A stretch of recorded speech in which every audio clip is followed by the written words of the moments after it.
So, hello everyone, welcome back. I'm Satvik from IIT Delhi, 9 pointer, department engineering physics और course electromagnetic waves के लिए आज हमारा जो टॉपिक रहेगा वो रहेगा energy and intensity in EM fields. तो ईएम फील्ड्स के लिए हम स्टडी करेंगे कि जहाँ पे कोई चार्ज या फिर कोई करंट प्रेजेंट नहीं है तो वहाँ पे कैसे एनर्जी और इंटेंसिटी का एनालिसिस हमें करना चाहिए।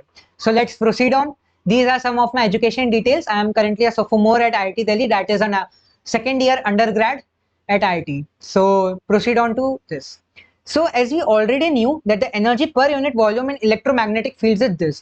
So हमें already पता है कि U जो होता है वो half epsilon naught E square plus 1 upon mu naught B square होता है, ठीक है। और अगर टोटल एनर्जी कैलकुलेट करनी हो तो वो integral U dt energy stored in fields जो है वो हम इससे निकाल सकते हैं।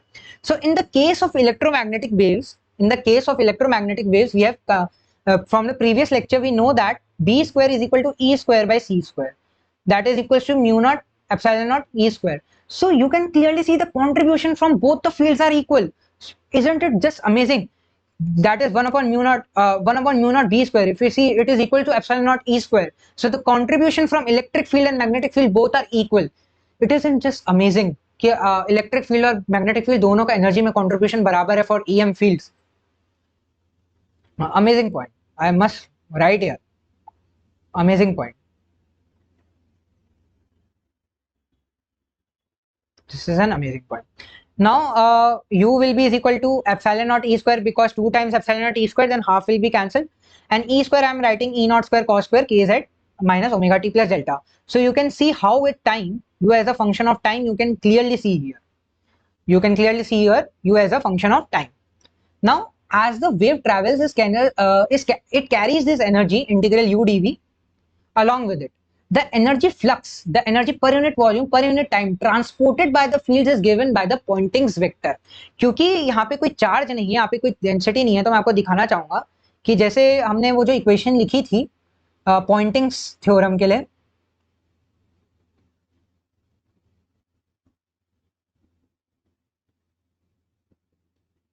जो पॉइंटिंग्स थ्योरम अगर हमने लिखी थी, अगर आपने लेक्चर नंबर 15 नहीं देखा तो प्लीज उसको देखिए, it's a very very important lecture. तो जैसे अगर एक चार्ज फ्री रीजन है तो वहां पे वर्क नहीं हो सकता, there is no work, F dot DL is zero because F is zero, ठीक है. So you can see here from this, अगर कोई चार्ज वाला रीजन ही नहीं है तो अंदर अगर एनर्जी का चेंज हो रहा है, तो बाहर से कोई एनर्जी अंदर की तरफ आनी चाहिए. ये वेक्टर मेरा डीए डैश था. अगर अंदर चेंज हो रहा है, that is a positive change, so there must be influx of some energy that is transported by the field. So that is transported by the field is given by the Poynting's vector, that is the power per unit area. तो ये जो power transmit per unit area that is given by the Poynting's vector. और पॉइंटिंग्स vector अगर मैं calculate करूं इस formula से तो वो मेरे पास सी यू जेड कैप निकल जाता है. तो यू कैन क्लियरली सी, अगर वेव जेड कैप के अंदर प्रोपोगेट करे तो we can clearly see the wave is carrying the energy transported by the fields. मतलब जो फील्ड्स जो एनर्जी ट्रांसपोर्ट कर रहे हैं वो जेड डायरेक्शन में, in the direction of wave propagation. That's why we sometimes say that waves carry energy from one point to other. Notice that S is the energy density U times the velocity of the waves as it should be. For in a time t, a length ct pass through a area A. तो मैं मान लेता हूं कि जैसे हमने निकाला वैसे तो इक्वेशन से, लेकिन एक और चीज से निकाला जा सकता है कि ये U एनर्जी कैरी कर रहा है और ct टाइम में ये इतने वॉल्यूम से पास होता है, ठीक है. तो carrying it with the energy, इसने कितनी एनर्जी कैरी करी, U A delta t. So the energy per unit time per unit area transmitted by it. So the energy per unit time, यहाँ पे एक c रह गया, ये डेल्टा नहीं आएगा, u a c t. So this is the energy carried. So energy transported per unit time per unit area, that will be energy carried by at. So uc, so we can get from this यहाँ से भी हम देख सकते हैं, sorry मैं English नहीं बोली गई, कि यहाँ से भी हम देख सकते हैं कि uc जो है that will be the energy per unit time per unit area transported by the fields, and the transported by the wave is therefore uc. और ये हम pointing vector से भी देख सकते हैं. So it is kind of interesting. So in the case of light, the wavelength is so short and the period is so brief that any microscopic measurement will encompass many cycles. So जैसे यहाँ पे हमने देखा कि u as a function of t हमको मिलता है और वो काफी अच्छे से वैरी कर रहा होता है and also we have seen the Poynting's vector as a function of time. So हम यहाँ पे देख पा रहे हैं कि they typically vary with time quite frequently. So as a क्योंकि वेवलेंथ इनकी काफी छोटी होती है and the period of oscillation is so small कि एट एवरी इंस्टेंट ई और बी की वैल्यू कैलकुलेट करना बहुत मतलब टीडियस जॉब है. सो हमें उससे मतलब भी नहीं है. वी जस्ट नीड कि एवरेज एक साइकिल के अंदर कितना एनर्जी का ट्रांसपोर्ट हुआ है या कितनी एनर्जी उसने कैरी करी या एनर्जी में कितना चेंज आया पर यूनिट साइकिल. तो एक साइकिल के अंदर एक टाइम पीरियड के अंदर हम देखना चाहते हैं कि कितना एवरेज यू है, what is average energy density per unit volume और कि transport per unit area per unit time energy जो हो रही है, जो पॉइंटिंग वेक्टर है वो भी एवरेज एक टाइम पीरियड में कितनी होती है. तो typically therefore we are not interested in the fluctuating cosine square term in the energy and momentum densities. Momentum के बारे में हम बाद में कभी, क्योंकि इसके अंदर कुछ टेंसर क्वांटिटीज इन्वॉल्व होती हैं तो वो हम कभी बाद में डिस्कस करेंगे. So all we want is the average value. Now is the average cosine square. Now we know कि एक 2 पाई बाय लैम्डा की साइकिल में जो एवरेज होता है कोसाइन स्क्वायर टर्म का that is equals to half. और एवरेज हम कैसे कैलकुलेट करते हैं? Average of any function is 0 to 2 pi by lambda उसका time period ft dt integral dt. ऐसे एवरेज कैलकुलेट करें तो अगर कोसाइन फंक्शन का अगर आप कोसाइन स्क्वायर t लगा देंगे उसका कैलकुलेट करेंगे दैट विल कम हाफ.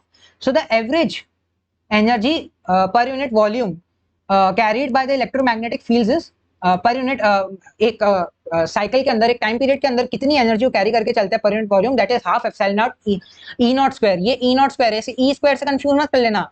ई जो था वो था E naught square cos square something, cos square K Z minus omega T उसका स्क्वायर. लेकिन यहाँ पे ई नॉट स्क्वायर है क्योंकि एवरेज करते समय हमको ये चीज मिली है.